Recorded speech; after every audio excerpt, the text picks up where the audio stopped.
السلام عليكم ورحمة الله وبركاته. الحمد لله رب العالمين والصلاة والسلام على سيد المرسلين وعلى آله وصحبه أجمعين.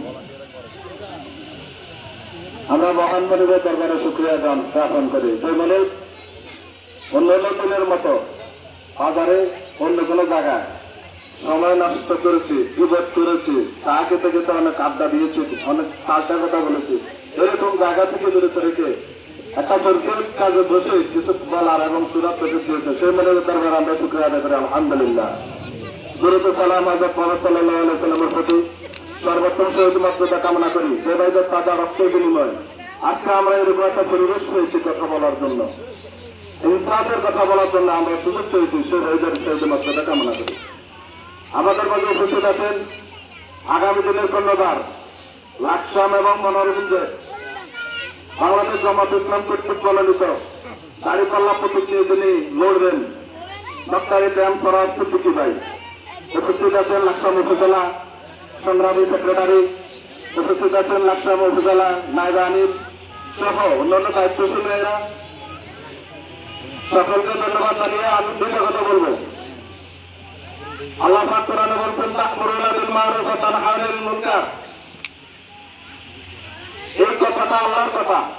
আমরা মুসলিম যদি হই, রাসূলের উম্মত যদি হই, তাহলে আমাদেরকে এটা মানা লাগবে তা'মুরুনা বিল মা'রুফ ওয়া তানহাউনা আনিল মুনকার।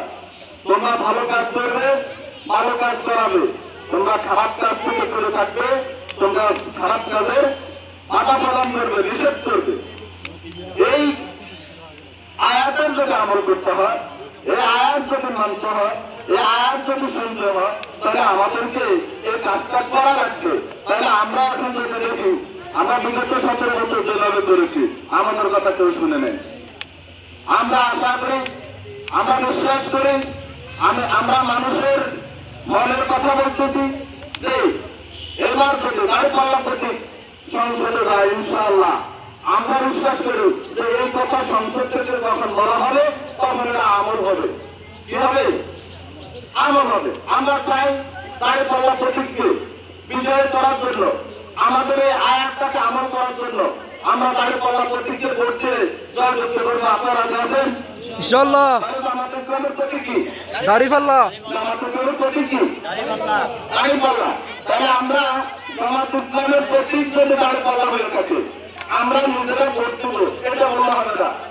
আমরা নিজেরা ভোট দিব, আমাদের আত্মীয় স্বজন যারা আছে, আমাদের পরিবারের যারা আছে, আমাদের বাড়ির যারা আছে তাদেরকে বলা লাগবে যে আমরা অনেক বিগত সময় অনেককেই ভোট দিয়ে জয়যুক্ত করেছি, তাদের কর্মকাণ্ড দেখেছি, কিন্তু আমরা আসলে দেখিনি দাঁড়িপাল্লার কর্মকাণ্ড কি। একটা আমার সুযোগ ছিল দাঁড়িপাল্লার কর্মকাণ্ড দেখার সুযোগ আছে বলে আপনাদের মনে করে। তাহলে আমরা কি দাঁড়িপাল্লা প্রতীককে ভোট দিয়ে জয়যুক্ত করবো? ইনশাআল্লাহ। আমরা দাঁড়িপাল্লা প্রতীককে ভোট দিয়ে জয়যুক্ত করবো। আমাদের এখন কাজ, আমরা দাঁড়িপাল্লা মার্কা ভোট পাবো, আমরা দাঁড়িপাল্লা মার্কা ভোট আমাদের মা বোনদেরকে জানিয়ে দেবো আমরা একজন যোগ্য নেতা পেয়েছি, যোগ্য প্রার্থী পেয়েছি। যে প্রার্থী আর আমরা যদি এই আশেপাশে খেয়াল করি কুমিল্লার ভেতরে, তাহলে দেখা গেছে এরকম প্রার্থী আমরা পাবো না। আল্লাহ দরবারে শুকরিয়া, আল্লাহ আমাদেরকে এরকম একজন প্রার্থী দিয়েছেন যে প্রার্থী দিয়ে আমরা সকলের সামনে দাঁড়াতে পারি। এটা কি আমাদের গৌরব না? ইনশাআল্লাহ গৌরব। তাহলে আমাদের আগামী যেই তারিখে নির্বাচন হয় আমরা আমাদের কাগরিয়া কেন্দ্রে আমরা দাঁড়িপাল্লা প্রতীককে জয়যুক্ত করে সরকারকে আমরা উপহার দেব যে ইনশাআল্লাহ আমরা এবার ন্যায় ইনসাফ ভিত্তিক একটা সমাজ কায়ন করি বা করবো। এতে আমরা প্রস্তুত ইনশাআল্লাহ। তাহলে আমরা দাঁড়িপাল্লা প্রতীকে ভোট দেবো, ভোট দিয়ে আমরা সরকারকে উপহার দেবো। এবারে আমরা আমার সংক্ষিপ্ত কথা এখানে শেষ করছি। আসসালামু আলাইকুম ওয়া রাহমাতুল্লাহি ওয়া বারাকাতুহু।